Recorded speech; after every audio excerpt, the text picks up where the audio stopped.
Hey, my name's Naomi. Let me walk you through my little world, just so you know who you're dealing with here. I grew up with just my mom, Sarah. She was a nurse, always running off her feet to make ends meet, but somehow, she managed. We never had much, but she busted her ass to make sure I never felt it. Every evening, when she'd slump down at our kitchen table, I'd hear bits and pieces about her day, how she helped an old man walk again or comforted someone who had nobody else. It got me thinking, early on, that I wanted to be in the helping business too, just with less blood, so biology was it for me. As for my dad? Never knew him. He was out of the picture before I could even crawl, and Mom never talked much about him, except to say it was just us, and that was enough. And honestly, it was. School was my thing, especially science. I ate up anything to do with cells and genes, anything that explained a little bit of why we're here and how we tick. Made sense to me to go in that direction career-wise, so I ended up at a pharmaceutical company after college, messing around with compounds and hopefully making something useful. It wasn't all work, though. I had my share of fun, too. My best friend, Jess, made sure of that. She dragged me out to all the parties she could, saying I needed to lighten up. That's where I met Alex. Come on, Naomi, you're gonna love this guy. Jess nudged me one night at one of her famous backyard bashes. She had this grin on her face, the kind that told me she was up to no good. Jess, I'm not. Just talk to him. His name's Alex. Cute, funny, and as nerdy about music as you are about your science stuff. She pushed, practically shoving a drink into my hand. I remember rolling my eyes, but let's be real, I was curious. So, I let her lead me through the crowd, past the makeshift dance floor where a couple of guys were trying way too hard, to where Alex was standing, awkwardly holding a beer and looking like he wanted to be anywhere but at a party. Hey, Alex, this is Naomi. Jess introduced us with a little too much enthusiasm. Naomi, meet Alex, the only other person I can tolerate for more than an hour. We talked about everything that night, from the latest rock albums to the weirdest science facts. Turned out, he was into biology too, but more the corporate side of things. His dad ran a toilet paper company, which cracked me up. A toilet paper tycoon, huh? I teased. Hey, everybody needs it. Alex shot back, laughing. What about you? Saving the world one petri dish at a time? Something like that. I grinned. We clicked, simple as that. A year flew by with Alex.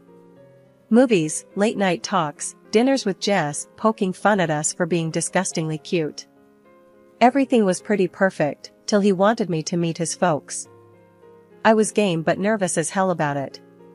His dad was this big-shot business owner, and his mom stayed at home, keeping their life in order. We met at some swanky restaurant downtown that had more forks at each setting than I had drawers in my kitchen. Alex held my hand under the table, giving it a reassuring squeeze as we waited for his parents to show up. They're usually right on time, Alex muttered, checking his watch for the umpteenth time. Just as he said it, a man with a commanding air and a woman with a carefully styled bob walked in. George and Linda, the people who could potentially be my future in-laws. Mom, Dad, this is Naomi. Alex introduced me with a proud smile. Linda offered a smile that didn't quite reach her eyes as she took me in, from my hair down to my shoes. George, however, gave a warm handshake, his grin genuine. Nice to meet you, Naomi. Alex has told us a lot about you, George said, settling down beside his wife. The dinner started off well enough. We talked about mundane things, weather, the restaurant's decor, and a bit about George's toilet paper empire, which he discussed with a sort of bemused pride. Then Linda, swirling her wine glass, leaned in with a smile that felt more like a shark sizing up its next meal. So, Naomi, Alex tells us you're a biologist. That must be interesting. Yeah, it's pretty fascinating work. Getting to see the building blocks of life, helping develop new medicines, I replied, trying to sound both enthusiastic and humble. And your parents must be proud. What does your father do? Linda asked, the question dropped like a casual afterthought. The table seemed to go a bit quieter. Alex's grip on my hand tightened. I hesitated, the weight of her question sinking in. I wouldn't know, actually. My dad left before I was born. It's just been me and my mom, I said, keeping my voice steady despite the churn in my gut. Linda's eyebrows shot up, her smile faltering. Oh, I see. That's rather unfortunate. It's hard to know what you're getting with uncertain lineage. Not knowing if there's a history of, well, undesirable traits. My mouth felt dry. I glanced at Alex, whose jaw had tightened. I think people are more than their genetics, I managed to say. Of course, but you know, the apple doesn't fall far from the tree, Linda continued, her tone light but her words heavy. For all we know, he could have been a drunk or worse. And being raised by a single mother, well, it's not the ideal situation for stability, is it? George seemed uncomfortable, shifting in his seat as he tried to change the subject. Linda, why don't we? No, George, these are legitimate concerns. We're thinking about the future of our family here. Linda cut in, her gaze fixed on me like I was a problem to solve. Alex finally spoke up, his voice firm. Mom, Naomi is amazing. She's smart, kind, and the hardest worker I know. Whatever her dad was or wasn't doesn't change who she is. The rest of the meal passed in a blur of tension. I pushed food around my plate, feeling like I'd been put on trial and found wanting. When we finally left the restaurant, the relief was palpable. A whole year of mostly bliss and a little bit of family drama flew by, and there we were, sitting at my mom's cozy kitchen table, talking wedding plans. Mom was all smiles and tears, thrilled to bits about the big day. Naomi, this is going to be beautiful. I'm so proud of you, she kept saying, squeezing my hand.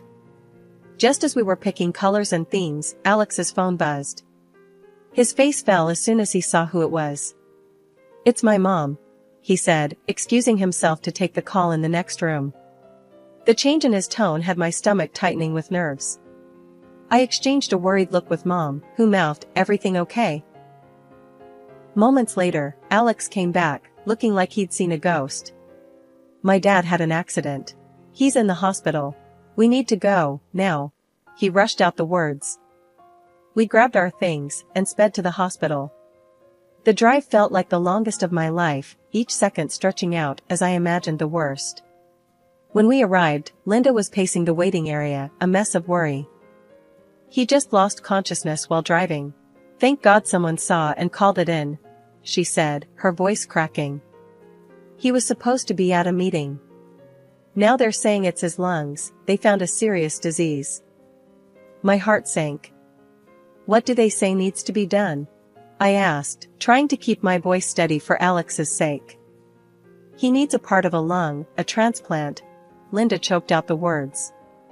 They want to check if Alex could be a donor. Without hesitation, Alex spoke up. Let's do whatever tests are needed. I'm here, I'm ready. They took him away to run the preliminary tests, and Linda and I sat in an uneasy silence. The hospital's fluorescent lights buzzed overhead, casting harsh shadows. Finally, Alex returned, holding a sheet of paper in his hand, his brow furrowed. They've done the blood tests and stuff. Look, Naomi, this is odd, he said, handing me the results. I glanced at the paper and my eyes widened. Blood type AB. I remembered the conversation about blood types we had once, idly chatting. Alex, didn't you tell me both your parents are type A? Yeah, they are. Why? He looked puzzled. If both your parents are type A, you can't be AB. I explained slowly, the scientist in me kicking in despite the personal chaos. It's just not genetically possible. Alex's face went pale. What does that mean? I took a deep breath, not wanting to unravel this here. Let's just keep this info for now, I said, taking out my phone and snapping a photo of the results. Might need to think this through later.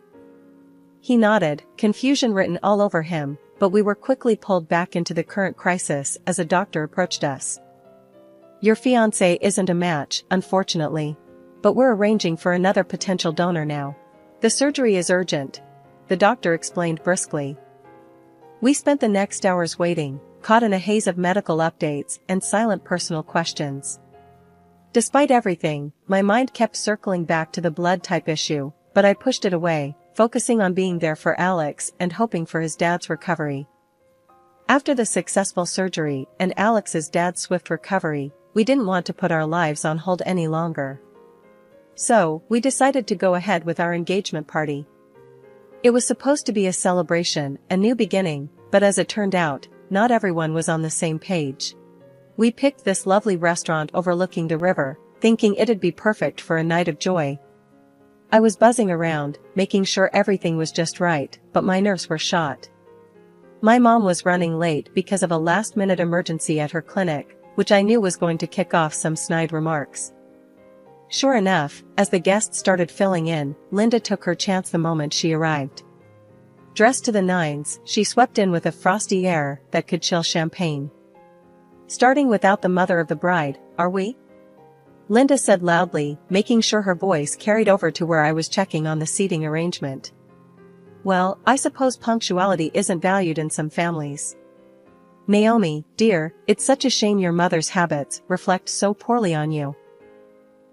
I clenched my jaw, forcing a smile. "She got caught up at work, Linda. You know, saving lives." "She'll be here any minute," I replied, keeping my tone light despite the heat rising in my cheeks.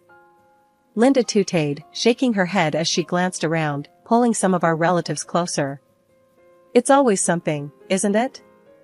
An engagement dinner is a significant event, yet it seems some people don't treat it with the respect it deserves. It's just such behavior that makes one question the upbringing, doesn't it?"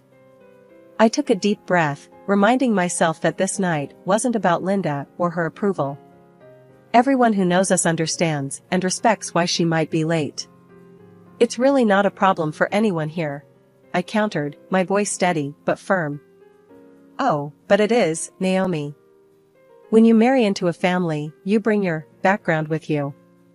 And let's be honest, dear, your background is a bit muddled, isn't it?" Linda continued, her voice dripping with disdain. "A daughter born out of wedlock, to a woman who couldn't even manage to catch a husband." The murmurs around us grew, and I saw Alex's face darken from across the room. He started to make his way over, but I raised my hand slightly, signaling him to let me handle it. "Linda, my mother has done a remarkable job raising me on her own. She's shown me the value of hard work and integrity, something we all appreciate here," I said, my voice louder now, making sure it carried the weight of my conviction. "And Alex and I are committed to each other, regardless of what anyone else thinks or says." The atmosphere was thick with tension, but I didn't want the evening to spiral into conflict. I took a deep breath, glancing around at the gathered friends and family who were here to celebrate with us. "Let's not let this delay us any further," I suggested, my voice calm but carrying. "Please, everyone, let's sit down and enjoy the evening. We're here to celebrate our engagement, something happy and full of hope." The engagement dinner was in full swing, despite the rocky start. Everyone seemed to be enjoying themselves, laughing and chatting over plates of delicious food. I was making my rounds, ensuring all our guests felt welcomed, when the front door of the restaurant swung open. My heart leapt. It was Mom, finally here, looking a bit flustered but as beautiful as ever in her elegant dress. "Sorry I'm so late, everyone," she called out, making her way through the crowd to where we were gathered around a table with Alex's parents. I figured it was as good a time as any to formally introduce her to Alex's folks. "Mom, this is George and Linda, Alex's parents," I said, gesturing towards them with a smile. But as soon as my mom laid eyes on George, her whole demeanor changed. She let out a sharp gasp, covered her eyes with her hands, and staggered back a step. It was like she'd seen a ghost. "Mom? What's wrong?" I rushed to her side, completely bewildered. She was pale, shaking her head as if to dispel a nightmare. George, too, looked like he'd been struck, his face draining of color, his eyes fixed on the floor. "This can't be happening," my mom murmured, her voice barely audible. "We can't, this wedding can't go on." Confused and starting to panic, I pressed, "Mom, what are you talking about? What's going on?" She finally looked up, her eyes filled with tears. Naomi, this is too much. George is your father. We can't do this. The room fell silent instantly, the earlier noise dying down as if sucked away. Murmurs began to ripple through the crowd, everyone trying to grasp what they had just heard. Linda, who had been sitting quietly, suddenly stood up, her chair scraping loudly against the floor. George, what is she talking about? What is this nonsense? George couldn't meet her eyes. He just stared at the ground, his voice a tortured whisper. It's true, Linda. I was with Sarah before you. When she told me she was pregnant, I wasn't ready. I left her. I never knew. I never thought. Alex, who had been standing by my side, looked like he was going to crumble right there. Dad? You mean? Naomi and I are. He couldn't even finish the sentence, his face crumpling in despair. I felt numb, the shock too big to process. My fiancé, the man I loved, was my half-brother. It was like a twisted nightmare, except I was wide awake. Can't be together? Alex managed to choke out, his eyes glistening with unshed tears. I didn't know what to say, what to feel. Everything was collapsing around us.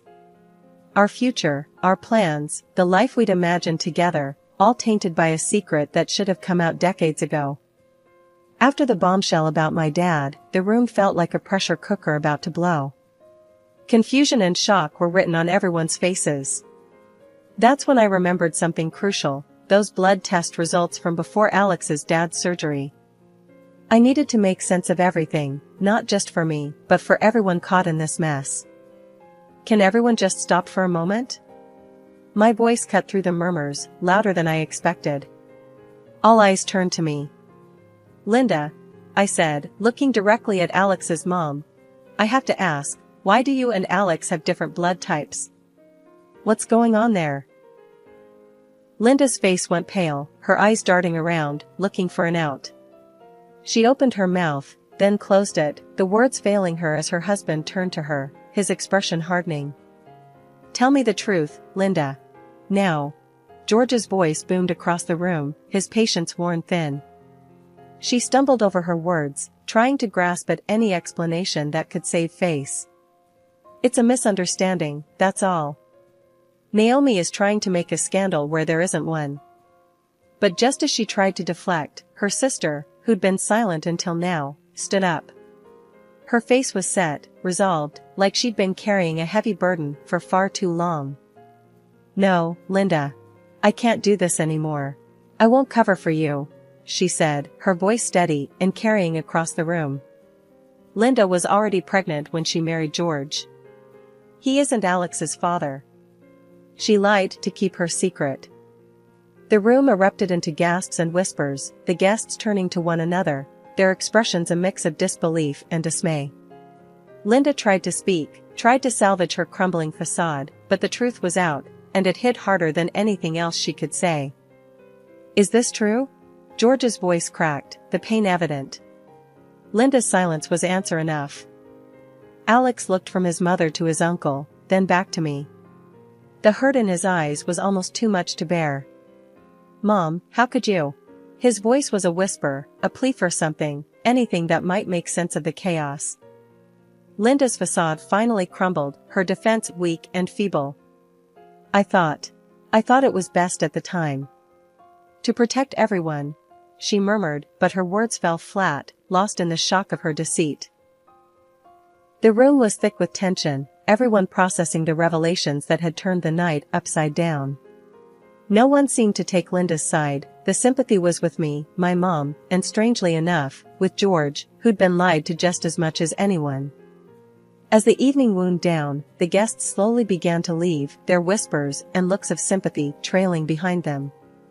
Alex stayed by my side, his earlier joy replaced by a somber quiet. We'll figure this out, Naomi, he said finally, squeezing my hand. We're not alone in this. We have each other.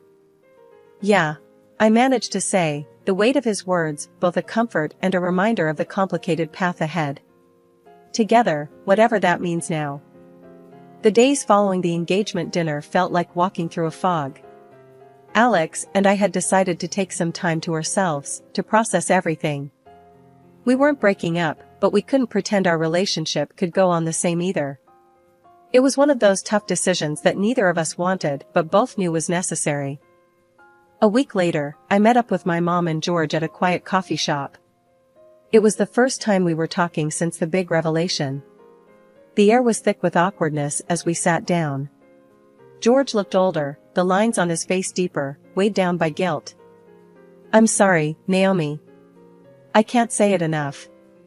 If I'd just faced up to what I did back then," George's voice trailed off, his eyes not meeting mine. "Yeah, well, you didn't. And here we are," I replied, not ready to offer forgiveness yet. "You missed my whole life, and now things are a mess." "I know, and I'm here to make whatever amends I can," George said earnestly. "I've missed so much, and I regret that deeply. I want to be part of your life now, if you'll let me." I looked at my mom, who had been quietly sipping her coffee. "Mom, what do you think? Can we even start to fix this?" She set her cup down, her voice steady. "I've had a lot of years to think about what happened. I was angry, so angry at George, for a long time. But holding on to that hasn't helped me, or you. If George is sincere, and I believe he is, maybe it's time we tried to move forward." Moving forward sounded good in theory, but it was hard to know where to start. "Okay, let's say we try this. What does moving forward even look like?" I asked, genuinely unsure. George leaned forward, his expression serious. "For starters, I want to be there for you, however you need. And not just with words. Financially, emotionally, whatever gaps I can fill." It felt weird, considering letting George in after everything. But Mom seemed to think it was worth trying, and I trusted her more than anyone. "And what about Linda and Alex?" I had to ask, the question hanging over us. George's face clouded over. "Linda and I are figuring things out. As for Alex, he's heartbroken, Naomi. He loves you. He wants to stay in your life, if you'll have him." My heart ached at the mention of Alex. I don't know how to be around him and not feel everything I felt before. But I don't want to lose him either. "It's going to take some time." "Take all the time you need," George assured. "We'll go at whatever pace you set." After everything that happened, the dust finally settled, and the biggest surprise was that Alex and I found our way back to each other. Despite the unbelievable twists our lives had taken, our love proved resilient. We realized that no matter what, we couldn't imagine our lives apart. Eventually, we celebrated our wedding, surrounded by those who supported us through thick and thin, and it was genuinely the happiest day of my life. Life went on, and as for Alex's parents, they ended up divorcing. George, feeling betrayed by years of deception, left Linda without alimony or a share in the joint property. He was hurt deeply but decided to channel his efforts into something positive by transferring all his property and business to Alex and me. Running the business has been a challenge, but Alex handles it like he was born for it, and I've never been prouder of him. Things between George and my mom, Sarah, are still tense. Mom never fully forgave him for leaving her all those years ago, and their interactions are mostly cordial and only for the sake of family harmony. It's not perfect, but they manage for our sakes. As for Linda, after the divorce, she moved to another city. We don't hear much from her, and she wasn't invited to the wedding. Honestly, neither Alex nor I want to rekindle that connection. It's better for everyone this way. Sitting in our backyard, Alex and I often talk about how our journey together has been anything but ordinary. Remember when we thought planning a wedding was going to be our biggest challenge? I joked one evening, sipping on my tea as the sun set beautifully in front of us. Alex laughed, wrapping an arm around me. Yeah, life threw us some curveballs, didn't it? But look at us now. Yeah, stronger than ever, I agreed, leaning into him. I wouldn't change a thing about our story. We've come to understand that life doesn't have to be perfect to be wonderful. We've faced challenges that would have broken many, but here we are, living proof that what doesn't kill you really does make you stronger. Our story isn't just about the struggles, but also about overcoming them, about love finding a way, and about building a future together no matter what.